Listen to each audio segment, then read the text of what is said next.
కళమారుతున్న జీవితం కలతలోకి జారెనా కలలు గన్న కనులకు నీటి చెమ్మ తగిలెనా వెలుతురైన ప్రతిదినం చూపుతోంద వేదన అందమైన బతుకున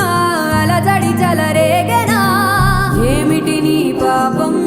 ఏమిటి నీ నేరం చీకటి ముసిరిందే చిటికల్లోనా తీరదు నీ శోకం మారదు ఈ